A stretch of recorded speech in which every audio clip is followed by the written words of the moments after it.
Olá, hoje é sexta-feira, dia 3 de maio, e amanhã, sábado, dia 4, às 10 da manhã, nós vamos ter uma grande live, eu diria, uma discussão que deve durar um pouco mais, ao vivo, em que eu vou tomar como ponto de partida provocações, perguntas, dúvidas que me são enviadas ou por alunos que compraram meu curso, né, os 5 marcos na história recente do Oriente Médio, ou por assinantes pagos da minha newsletter chamada Cegueira Seletiva, que está na plataforma do Substack. Então, eu tomo essas perguntas, essas provocações, esses pedidos, como ponto de partida para a conversa de amanhã.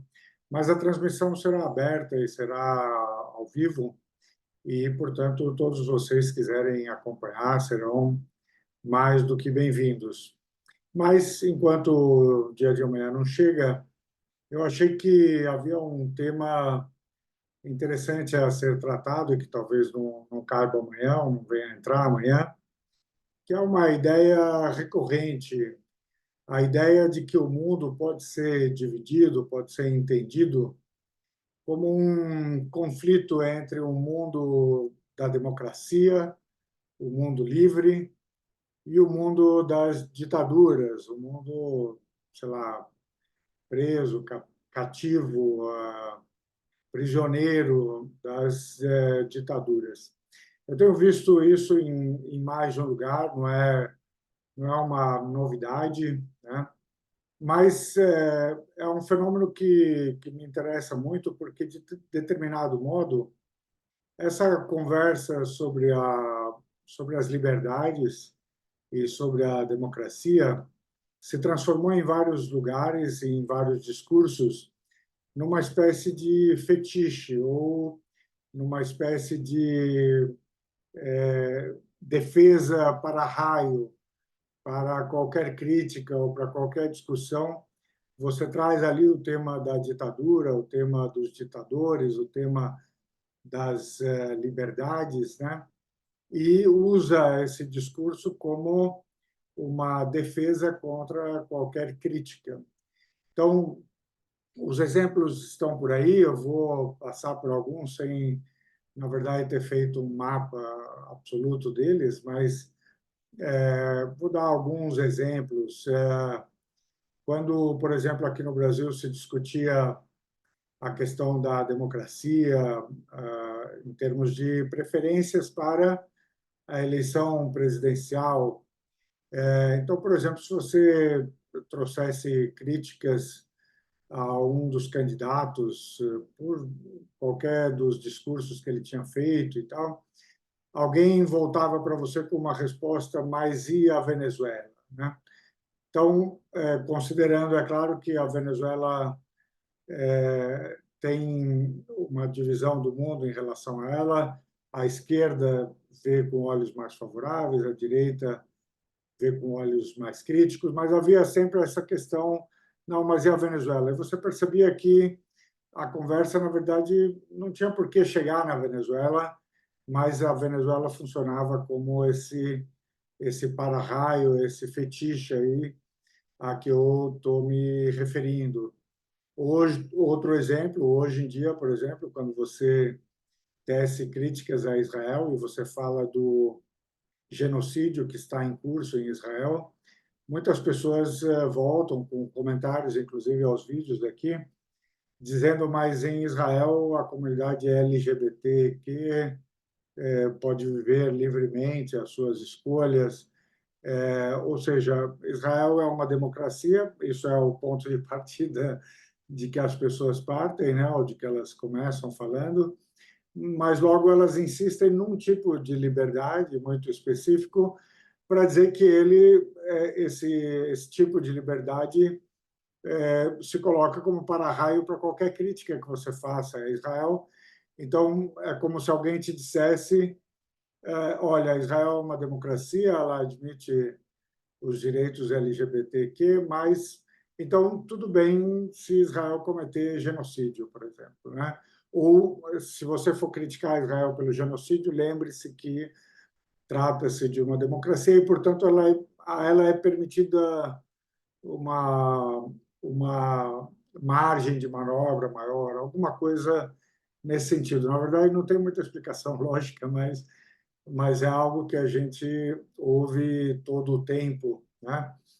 Então, eu queria discutir um pouco isso, sem na verdade, querer fazer a crítica à democracia ou às liberdades. Eu prefiro democracia e gosto muito de gozar de algumas liberdades, ou pelo menos de sentir que posso, né, viver essas liberdades, como, por exemplo, a liberdade de pensar o que eu quiser, de dizer o que eu quiser, de escrever o que eu quiser, né, de gravar e aqui me posicionar como bem entender, sem sofrer algum tipo de censura. Não estou dizendo que eu não sofro qualquer tipo de censura, mas eu gosto dessa liberdade. Logo, nós veremos se, de fato, ela é total, se ela é irrestrita, se não há nenhuma tentativa de censura a essas liberdades. Mas só para deixar muito claro que eu gosto, digamos, da ideia da democracia, em que eu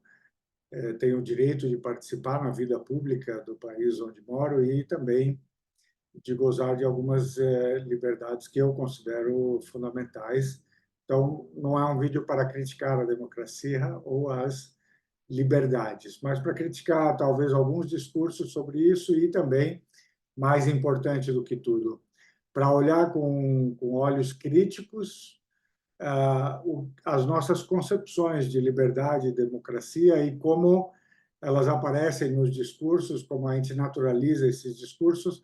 Então, na verdade, é para a gente pensar um pouco mais sobre essas noções e sobre como elas são apresentadas no debate público sobre grandes questões internacionais, como, por exemplo, a questão da Palestina hoje, mas não apenas, né?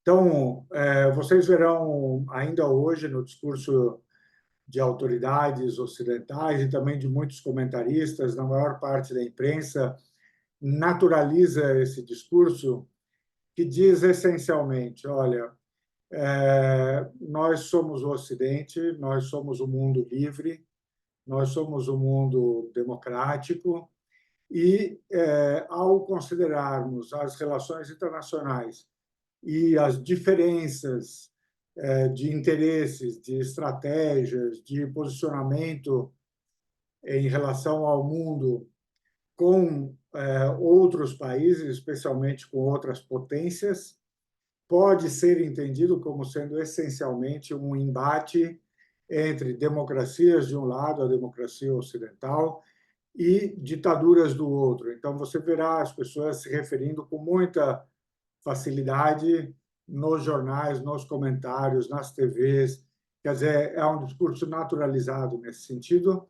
Vão se referir ao Xi Jinping, o presidente da China, como um ditador, ao Irã como uma ditadura religiosa, apesar das eleições e da troca de presidentes e da alternância no poder. Vão se referir à Rússia como uma ditadura e ao Putin como um ditador. Vão se referir, sei lá, durante mais de 10 anos e ainda hoje, ao presidente da Síria como um ditador e assim por diante. Coreia do Norte, né? Então você vai perceber, ó, tem uma ideia de que o mundo está assim dividido e que, no fundo, se alguém te disser temos de um lado as democracias ou a democracia e o liberalismo, e do outro temos as ditaduras e as restrições de liberdades, qualquer que seja a discussão sobre posicionamento, interesse, geopolítica e tal, as pessoas já estão te dizendo, tem um lado que é o bom e tem um lado que é o ruim, e, portanto, você não precisa pensar duas vezes para escolher, digamos, aqui o lado das democracias. Eu quero desafiar essa conclusão naturalizada e começo para provocar essa reflexão com o seguinte: percebam que só são chamados de ditadores e de ditaduras as autoridades, os presidentes, os reis, o que seja, e os países que, na verdade, têm um projeto que é um projeto diferente do ocidental. Então, um país ou uma autoridade, um rei, um emir, um presidente, que estejam alinhados com o Ocidente, ainda que eles sejam, por todos os critérios possíveis, certo? Ditatoriais, restritivos de liberdades, etc., eles não serão chamados de ditadores, nem serão chamados de ditaduras. Então, você percebe que, na verdade, a razão pela qual eles estão sendo chamados de ditadores e ditaduras não é exatamente o fato deles serem ditadores, se forem, ou de serem ditaduras, caso sejam, de fato, ditaduras restritivas de liberdades, etc. Porque eu não estou dizendo que não sou eu o classificador das ditaduras. Então, eu tendo a não chamar ninguém nem de ditadura nem de democracia. Mas o que eu quero dizer é que as pessoas que estão chamando assim a Rússia, a China, o Irã, a Síria, a Coreia do Norte, não estão fazendo isso porque de verdade esses países são ditatoriais ou porque os líderes desses países são ditadores. Eu estou reservando aqui o julgamento, tá? Você pode continuar pensando que eles são, não tem o menor problema. Eu estou falando da razão para eles serem assim chamados, tá? Não é que eles sejam ditaduras ou que eles sejam ditadores, é que eles não estão alinhados com os projetos americanos e ocidentais, que você pode chamar de imperiais, num determinado sentido. Então, se você se coloca contra a hegemonia ocidental sobre o mundo, então eles se lembrarão que você é uma ditadura ou um ditador. Se você se alinhar com o projeto ocidental, então eles não se lembrarão de perguntar se você é um ditador ou se você é uma ditadura. Até, sei lá, daqui a pouco eu talvez chegue a exemplos atuais, mas não é preciso ir muito longe. Voltando algumas décadas no tempo, esse discurso do mundo livre já existia, né? E era um mundo livre contra o mundo comunista.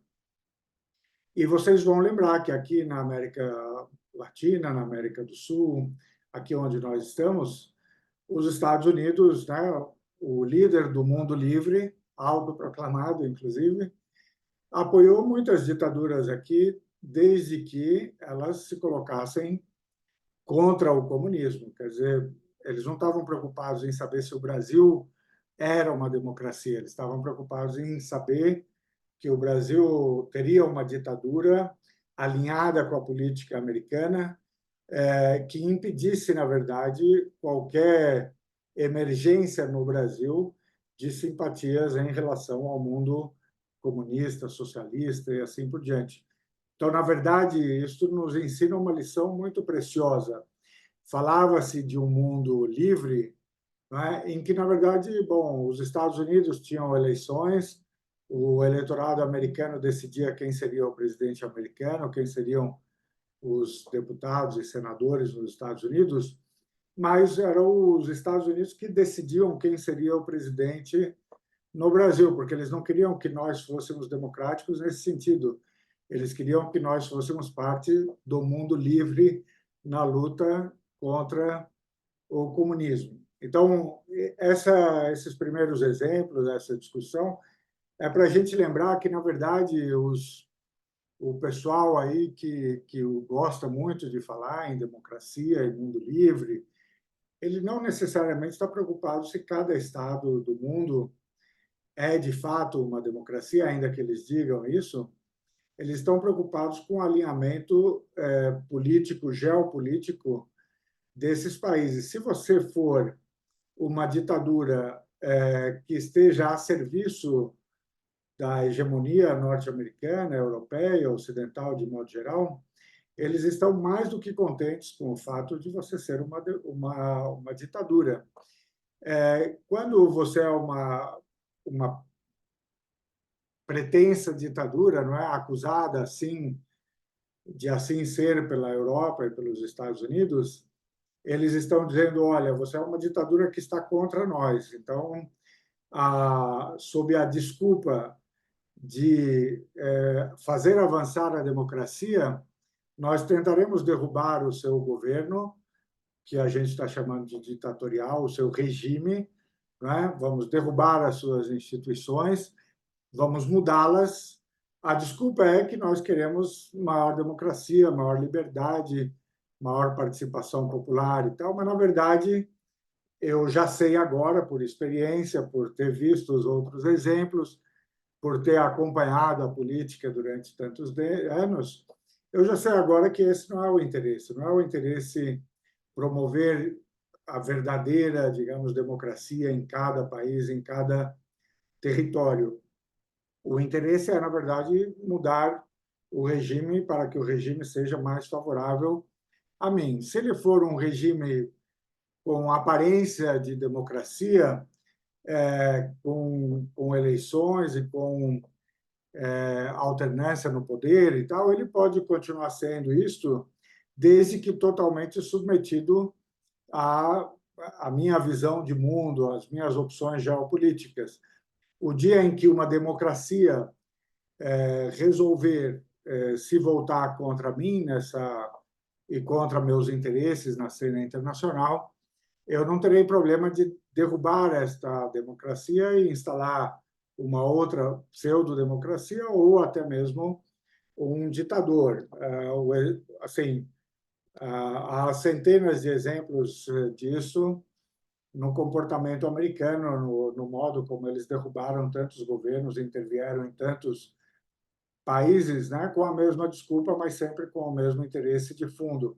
Eu vou dar apenas um exemplo, porque ele tem a ver com a atualidade do Oriente Médio, que é o caso do Irã. Em 1953, o Reino Unido e os Estados Unidos não tiveram o menor problema em derrubar um governo democraticamente eleito, nacionalista, no Irã, porque eles tinham nacionalizado a empresa de petróleo iraniana e instalar no seu lugar um ditador dos mais clássicos, que era o Shah do Irã. Por quê? Porque o Shah do Irã obedecia às ordens sem questionamento. Então, a primeira coisa que nós precisamos nos perguntar é, quando nós nos envolvemos nesse debate, nesse discurso sobre democracia, se nós pensamos nisto criticamente. Quer dizer, quando eu ouço o discurso prevalente no Ocidente, inclusive nos jornais e nas TVs, de que, olha, no fundo, há democracias de um lado e ditaduras de outro, será que isso representa fidedignamente o comportamento dos países, o que eles querem e as estratégias que eles usam, né? Então, essa é a primeira provocação. Será que o mundo realmente está dividido nesse sentido com esses dois grandes campos? Há, é claro, uma segunda reflexão muito importante, que é saber o que é democracia e o que são liberdades, o que são direitos fundamentais, o que são valores fundamentais de qualquer sociedade. E aí, uma coisa que não nos é dita quando nos vendem o discurso, né, da democracia ocidental, o que não nos é dito é que, sim, o Ocidente tem a sua história. A Europa Ocidental e o Ocidente, digamos, Estados Unidos e Américas, tem uma história de evolução de valores, de direitos, de instituições, de tipos políticos, né? Que não é a história do resto do mundo. E o resto do mundo, portanto, pode ser diferente do Ocidente. Ele pode ter crenças diferentes, ele pode ter valores diferentes, ele pode ter concepção de direitos fundamentais diferentes, concepção de obrigações fundamentais diferentes e concepções de participação na vida pública, né? Para não falar concepções de democracia, mas eles podem ter concepções de como um cidadão deve participar na vida pública, de como essa sociedade deve ser governada e assim por diante, que podem diferir do Ocidente. Então, por exemplo, nós aqui aprendemos, né, a apreciar a ideia de alternância no poder. Pode ser que outras sociedades não achem isso tão importante e prefiram, por exemplo, a continuidade, porque na experiência política desses outros países, a continuidade foi mais promotora de estabilidade e de desenvolvimento do que, por exemplo, a alternância no poder. Claro, isso para não falar do passado imperial e colonial e na influência que esse passado ainda tem na estabilidade e no desenvolvimento, no crescimento, na gradual autonomia desses países e desses povos. Mas o que eu quero marcar aqui é que há diversidade possível e, portanto, outros países podem fazer escolhas diferentes das nossas, certo? E se a gente de fato respeita a democracia, nós deveríamos respeitar o fato de que outros países, outros povos façam escolhas diferentes das nossas. Por quê? Porque se são escolhas deles legítimas, isso é o mais próximo que nós estaremos da democracia, quer dizer, cada um fazendo as suas escolhas de acordo com a vontade daquele povo. Ou seja, se a democracia é a noção de um governo do povo, para o povo e pelo povo, bom, a primeira coisa a fazer é respeitar as preferências do povo. Não é eu vir aqui de Washington ou de Paris até aquele país africano ou oriental, asiático, e dizer para eles como é que eles devem se comportar. Não sei se isso casa com a ideia de democracia, mas é exatamente isso que o Ocidente faz e pretende fazer. Então, nós precisamos lembrar que outros povos podem fazer outras escolhas e que não somos nós os melhores juízes das escolhas que eles devem fazer. Então, se a população russa decidiu maciçamente reeleger o Putin, não sou eu que vou colocar em questão a escolha do povo russo, desde que eu possa estar convencido de que o povo russo escolheu, sabe, por uma razão ou por outra. Já há muito tempo, eu dizia, bom, a primeira escolha do povo, pelo menos, deve ser respeitada, porque a gente não pode dizer para um povo que vai ser melhor para ele, ainda que a gente esteja convencido que as escolhas dele não são boas. Vou dar um pequeno exemplo disso também. No começo dos anos 90, houve uma eleição geral na Argélia e a Frente Islâmica para a Salvação ganhou as eleições. Ganhou com ampla maioria. Todo mundo na Europa e nos Estados Unidos e no Ocidente achou muito tranquila a decisão de que era preciso apoiar um golpe militar contra a Frente Islâmica de Salvação, porque eles diziam que o golpe era o único jeito de salvar a democracia, certo? Quando, na verdade, a população da Argélia tinha eleito a Frente Islâmica da Salvação. Eu poderia dizer, eu acho que é uma má escolha. Bom, mas são os argelinos que escolhem, não sou eu. Mas todo mundo achou muito tranquilo apoiar um golpe de Estado para garantir o futuro da democracia, o que é, claro, falacioso. Mas nós já vimos isso em outros lugares. Quando o Hamas ganhou as eleições na Palestina, a mesma coisa. O Ocidente foi lá e promoveu uma guerra civil entre os palestinos para não deixar que o Hamas governasse, porque, afinal de contas, o processo democrático tinha dado um resultado que não era aquele querido pelos Estados Unidos. Mais uma vez, a gente pode multiplicar os exemplos, mas a pergunta que nós devemos nos fazer é se nós podemos nos substituir aos outros povos nas escolhas que eles fazem. E é claro, assim, nós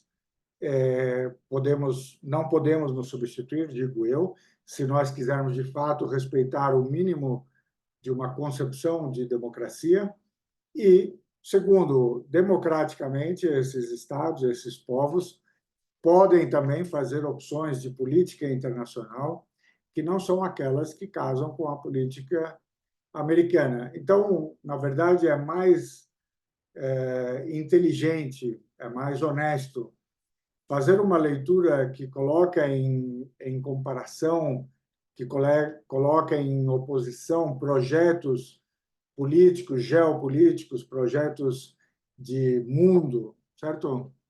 Que estão em contradição uns com os outros, que estão em luta uns com os outros, mas sem recorrermos a esta falácia da democracia ou das liberdades, etc., porque, primeiro, nós não nos incomodamos com ditaduras quando elas estão do nosso lado, estou falando nós aqui enquanto Ocidente, certo? E não necessariamente promovemos a democracia quando a democracia decide tomar um caminho que não é aquele que nós indicamos para ela. Agora, cabe também a nós, finalmente, depois de termos pensado essa contradição básica do discurso e depois de termos pensado a questão da diversidade, do fato de que os diferentes povos podem pensar e escolher diferentemente de nós precisamos nos voltar para o que realmente nós colocamos dentro das noções de democracia e de liberdades, certo? Então, terminando com o exemplo que eu dei ali atrás. Então, na verdade, alguém me diz, Israel é uma democracia porque, bom, tem eleições, aí eles elegem o primeiro-ministro e dizem que governo eles querem ter. Nos dizem, inclusive, a única democracia do Oriente Médio. E nos dão um argumento que deveria ser, na cabeça de quem está falando conosco, o argumento irrefutável, o argumento definitivo de que LGBTQs têm liberdades em Tel Aviv, né? Certo? Mas esse é o argumento que deveria ser definitivo. Aí você coloca a pergunta, mas pode ser uma democracia em que só os membros de uma religião são tidos como efetivamente cidadãos com direito à autodeterminação, que é o que está na lei básica israelense? Quer dizer, mesmo os cidadãos não judeus de Israel, eles podem votar, né? Eles podem ser votados, etc. Mas eles, de acordo com a lei básica, eles não têm o direito à autodeterminação, que em Israel cabe apenas aos judeus. Será que essa democracia, essa etnocracia exclusivista ainda pode ser chamada de democracia? O fato de que essa democracia ocupa um território que não é seu, de acordo com o direito internacional público, e impõe à população local um sistema de apartheid reconhecido como tal pelas grandes organizações de direitos humanos. Um sistema de apartheid pode ser reconhecido como uma democracia? Um país que está confessadamente, praticamente confessadamente, realizando um processo de genocídio. Ele ainda pode ser tido como uma democracia? Afinal de contas, nós realmente pensamos na palavra quando usamos para nos referirmos a Israel, por exemplo, não só, né? Porque nós também podemos dizer que as democracias em que nós dizemos, né, gozar de grande liberdade, de capacidade de participação e tal, será que isso tudo é verdade? Quer dizer, será que, por exemplo, numa sociedade como a brasileira, todas as pessoas, diante das nossas desigualdades, têm realmente todas as liberdades, toda a autonomia, todo o potencial preenchido de participação na vida pública do Brasil, ou eles estão excluídos disso e, inclusive, desprovidos de direitos fundamentais, certo? Será que aqui nós temos a liberdade de pensar e de dizermos o que queremos? E nos Estados Unidos, vejam aí as manifestações nas universidades americanas. Normalmente, quando meia dúzia de pessoas resolvem fazer uma manifestação no Irã, nós vemos isto lido nos nossos jornais aqui, como se fosse uma revolução em andamento. As pessoas no Irã querem a democracia, é preciso apoiar esses movimentos. E aí, de repente, quando os universitários nos Estados Unidos se levantam em massa para se oporem a um sistema de apartheid, a um genocídio em andamento, aí, de repente, a polícia norte-americana, francesa, alemã, resolve prender essas pessoas porque elas estão se manifestando. Então, qual é essa medida de dois pesos e duas medidas que nós estamos usando para nos referirmos às liberdades e à ausência de censura e à possibilidade de manifestação pública? Hoje, aliás, ontem passaram uma lei nova federal nos Estados Unidos em que se assemelha ou se iguala a crítica a Israel a um discurso de ódio contra os judeus. Ou seja, você já não poderá criticar Israel, então, é isso. Como é verdade em vários estados da Federação Americana, como é verdade em vários países europeus. Então, realmente, nós somos o lugar das liberdades, o lugar das garantias, o lugar do livre pensamento, da livre manifestação, ou nós temos mecanismos de controle, de censura, que só tem uma vantagem sobre aqueles das ditaduras tradicionais, é que são mecanismos muito mais sofisticados, né? E que conseguem se legitimar no discurso público com mais facilidade, porque, na verdade, nós talvez vivamos em uma democracia em que, sim, né, nós temos a sensação de termos liberdade para pensarmos o que quisermos, mas que há mecanismos tão sofisticados por trás dessa liberdade que garantem que nós pensemos aquilo que alguém quer que nós pensemos. É por isso que nós somos livres, porque nós estamos pensando exatamente como querem que pensemos. É uma provocação, e eu sei que ela é de longo alcance, mas eu deixo vocês com isso e deixo o encontro marcado para quem quiser nos acompanhar amanhã, a partir das 10 horas da manhã, no sábado, dia 4 de maio de 2024. Meu abraço, meu agradecimento. Não deixe de se inscrever no canal. Nós alcançamos entre ontem e hoje, a marca de 6.000 inscritos, num tempo quase recorde. Agradeço muitíssimo. Vejo que há um grande interesse, muitos comentários, muita interação, muitas perguntas, muitas demandas.